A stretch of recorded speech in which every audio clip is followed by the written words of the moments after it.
Afterwards, he says, Tamil padithal pichai kuda kadakad. That one line is enough, sir, but I will read the passage. What does it mean? If you learn Tamil, even bhiksha, meaning a beggar cannot also survive. You won't get even alms, meaning you won't even get anyone giving you dhan. Tamil padithal pichai kuda kadakad.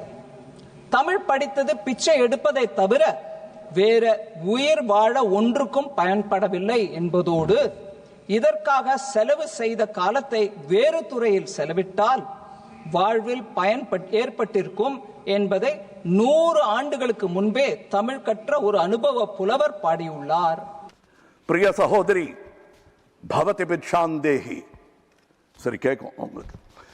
பிரிய சகோதரி பவதி பிக்ஷாந்தேஹி என்று தெலுங்கில் இசைபாடி வந்த அந்த மாமனிதர் இசைமேதை தியாகராஜன். அவர் பிக்ஷா பாத்திரத்திலிருந்து எடுத்த சில்லறைகள் நவீன காலத்திற்கு உதவாது என்று தெரிந்தவர்கள் நீங்கள் வெள்ளைக்கார கல்வி கற்றது கண்டிப்பாய் கற்பூர புத்திதான். அது காற்றோடு போய் பல ஆண்டுகளாகிவிட்டன.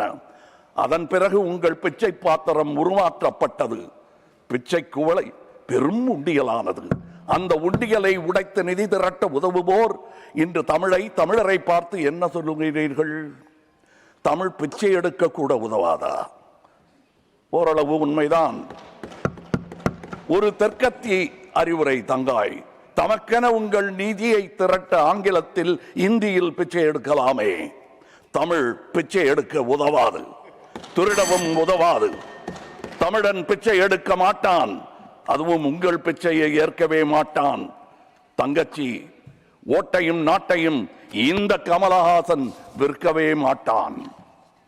உங்கள் சாபங்களில் எங்களுக்கு நம்பிக்கை இல்லை. Please conclude. உங்களுக்கு இருக்கக்கூடும் என்ற நம்பிக்கையில் நீங்கள் உணர என் திட்டத்தை சாபமாய் போடுகிறேன். கருணையுடன் நீங்களே ஏற்பீர். உங்கள் இஷ்ட தெய்வங்களை வேண்டிக் கொள்ளுங்கள். பகுத்தறிந்த தமிழ்ச்சித்தன் கூற்று இது. வினை உம்மை சுடுக, என்றும் எங்கள் நாடு நீடூழி வாழும்.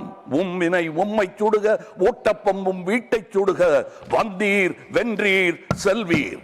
இது உலக நியதி, அரசியல் நியதியும் கூட.